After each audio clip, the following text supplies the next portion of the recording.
The valley gate, verse 13. 13వ వచనము లోయల ద్వారము. And this is what speaks to us of suffering. ఆ లోయ అంటే దుఃఖభరితమైన అనుభవాలే.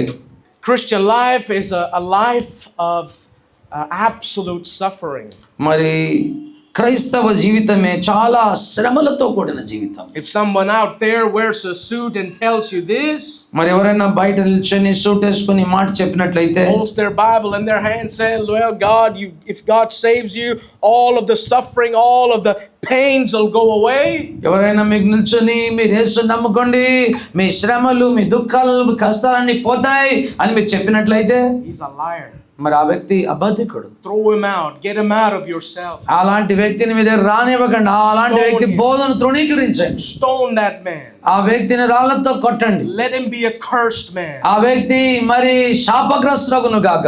Why? Because God says that there's ample of sufferings waiting for you. మరి క్రైస్తవ జీవితంలో దేవుడు సెలవిచ్చినట్లుగా అనేక శ్రమల గుండా, లోయల గుండా క్రైస్తవుడు నడవాల్సిన అవసరం. Because the life that you've chosen from today is a day that will suffer until the day of the Lord Jesus Christ. ప్రభువైన యేసుక్రీస్తు వచ్చేంత వరకు క్రైస్తవ జీవితంలో శ్రమలు, ఇరుకులు, ఇబ్బందులతో కూడిన జీవితం. Christian life is not a bed of roses. పులారా క్రైస్తవ జీవితము మరి రాజమార్గము లాంటిది కాదు.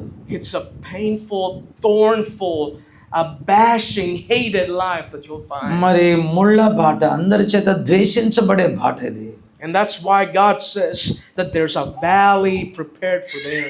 అందుకనే ఈ యొక్క గుమ్మానికి లోయల ద్వారం అని పేరు పెట్టబడింది. This is located on the west side of Jerusalem. మరి ఇది వెస్ట్ వైపున, పడమట వైపున ఉండ మరి గుమ్మం ఇది. In this valley we see that there is about 2,500 feet deep that goes into the dung gate. మరి ఈ యొక్క ద్వారము నుంచి 2,500 అడుగు కిందికి లోయల్లోకి, అంటే చెత్త పారేసే ఆ యొక్క పెంట గుమ్మానికి మరి ద్వారంగా చూస్తా ఉన్నా. And this is where we see that a lot of things are happening. ఇక్కడ అనేక విషయాల్ని మనం చూస్తాం. Number one, we see another valley right here in the midst of this gate. It's the valley of Hinnom. మరి ఈ యొక్క ద్వారం గుండా వెళ్తున్నప్పుడు హినం అనే ఇంకొక ప్రాంతం వస్తుంది. Speaks to us of that heathen god Moloch had an altar.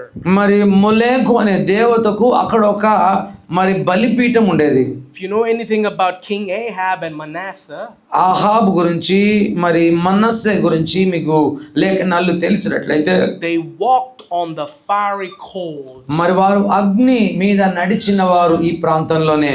To give offering to the idol there. మరి అక్కడ ఉన్నటువంటి ప్రతిమలకు మరి వారు మరి బలులను అర్పించినారు. That's how they sanctified themselves before the idols. మరి ఆ రీతిగా వారు ఆ విగ్రహాల ఎదుట మరి వారు తమను తాము ప్రతిష్ఠించుకున్నారు. The bad part of this Moloch is, ఇక్కడ ఉన్నటువంటి మొలెకు అనే దేవత, here is the big fat idol sitting in the midst. మరి మధ్యలో మరి పెద్ద లావుగా కూర్చున్నటువంటి దేవతలా చూస్తున్నాం. Opening his arms wide open. మరి ఆ చేతులను ఇలా చాచి ఉంటది. Where the fire is coming out from his belly. ఆ యొక్క కడుపులో నుంచి ఆ మంట అంతా కూడా పెడతారు కర్రలు కనుక మంటలు బయటకు వస్తున్నప్పుడు, in that opening of the belly they tossed all the little babies in the fire. మరి ఆ యొక్క కడుపులో ఉన్నటువంటి ఆ రంధ్రములోకి ఆ చిన్న పిల్లలందరినీ కూడా అందులో పారవేస్తారు. And that's how they sacrificed the babies.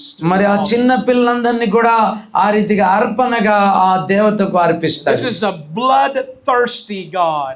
ఈ యొక్క దేవత మరి రక్తాన్ని ఆశపడే దేవతగా చూస్తున్నాం. Later we see that King Josiah comes. దాని తర్వాత హోషేయ వచ్చిన తర్వాత he will destroy that place, burns that place altogether. ఆ ప్రాంతం అంతటిని పూర్తిగా ధ్వంసం చేసి మరి కాల్చి వేస్తాడు. That was right before they went into captivity to Babylon. బబులోనుకు వెళ్ళక ముందు జరిగిన సంఘటనలు ఇవన్నీ. It's still lying in ruins when they saw in the Nehemiah's day. మరి నెహెమ్యా కాలంలో ఇవన్నీ కూడా పూర్తిగా పాడైపోయిన స్థితిలో చూస్తున్నారు. Unsanctified grounds. మరి ఈ భూములన్నీ కూడా అపవిత్రమైన భూములు.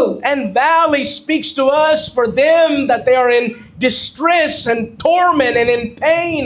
మరి బాధలో, దుఃఖములో ఉన్నటువంటి అనుభవాల్ని సూచించేదే ఈ లోయల ద్వారం. You may be in pain today. ఈ దినం నీవు దుఃఖంలో ఉండొచ్చు. It's because you have not repaired the valley gate of your life. నీ జీవితంలో మరి ఆ లోయల ద్వారాన్ని సరి చేసుకోకపోయినట్లయితే, సరి చూసుకోకపోయినట్లయితే శ్రమల గుండానే వెళ్తూ ఉంటావు.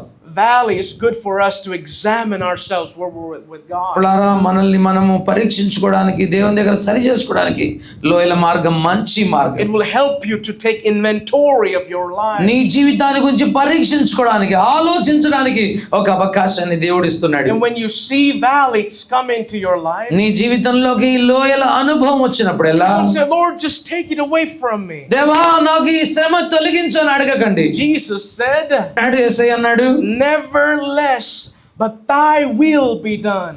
ప్రభువా నా చిత్తం కాదు నీ చిత్తం జరిగించను అన్నాడు. In the garden of Gethsemane, Gethsemane తోటలో he never fled the valley experience, మరి ఆ లోయల అనుభవాన్ని యేసయ్య అన్నాడు కూడా తొరిగి దూరంగా పారిపోలేదు. but make sure in that valley you hug and tug our Lord together. ప్రియులారా, ఆ లోయల మార్గంలో ప్రభువైన యేసుని గట్టిగా పట్టుకోండి, ఆయన్ని గట్టిగా కౌగిలించుకోండి. ఆయన నీకు బలాన్ని, శక్తినిచ్చేవాడు. My